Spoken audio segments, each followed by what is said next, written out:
Olá, tudo bom? Me chamo Jussiane e estamos no segundo episódio de Morfologia em Áudio. E no episódio de hoje vamos falar sobre os tecidos vegetais. Os tecidos vegetais formam o corpo da planta e podem ser classificados em diferentes grupos. Os vegetais, assim como nos animais, possuem seus corpos formados por tecidos. Isso mesmo, não somos só nós que temos tecido, não.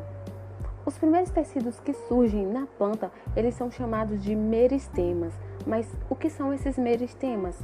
São células com uma grande capacidade de se dividir e elas não são especializadas. E elas possuem uma semelhança com as nossas células tronco. Elas aparecem desde a semente da planta e elas são muito importantes para o crescimento da planta. Esses meristemas são divididos em dois tipos: meristemas primários, que são células localizadas nas raízes e caules que possuem a capacidade de crescer no sentido longitudinal, ou seja, em comprimento. E temos o meristema secundário, que são localizados nas raízes e caules e possuem a capacidade de crescer no sentido latitudinal, em largura. E esse meristema, ele é responsável por criar o xilema e o floema, que são tecidos de condução, o suber, que é um tecido de revestimento, e os parênquimas, que são tecidos de preenchimento. Vamos ver a função de cada um mais à frente.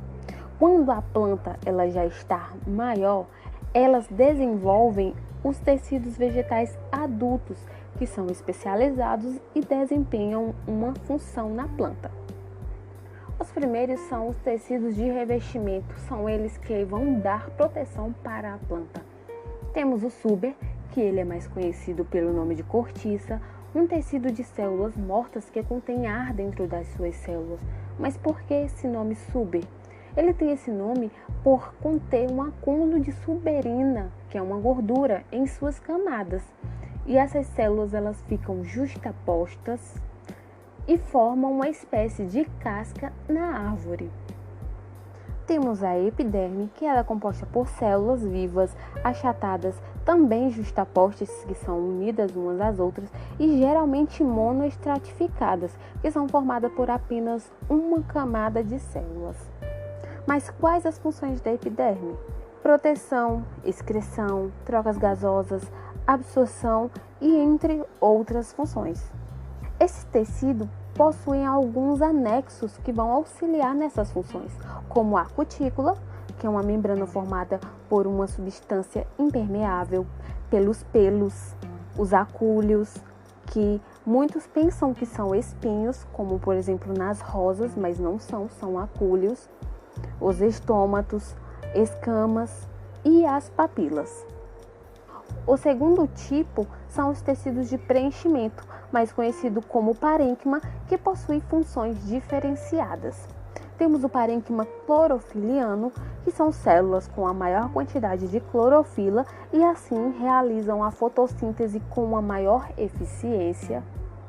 Os parênquimas amilíferos, que contêm reserva de energia em suas células abundantemente. Os parênquimas aeríferos, que conseguem armazenar ar em suas células, tornando assim essas células menos densas, possibilitando que elas flutuem em ambientes aquáticos. E os parênquimas aquíferos, que armazenam uma grande quantidade de água. O terceiro tipo são os tecidos de sustentação. E qual a sua função?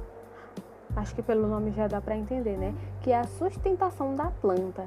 E elas são divididas em dois tipos: colênquima, que são células vivas com uma grande quantidade de celulose, são bem resistentes, contudo, por estarem vivas, possuem uma certa flexibilidade.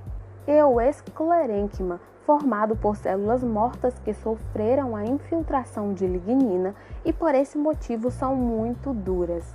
Elas são bem resistentes e não possuem flexibilidade.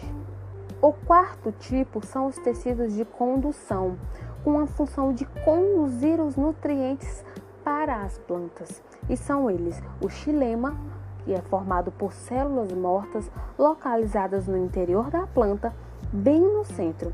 E ela contém muita lignina e transportam seiva bruta, que é a seiva inorgânica, desde a raiz até as folhas, e possuem um papel na sustentação da planta.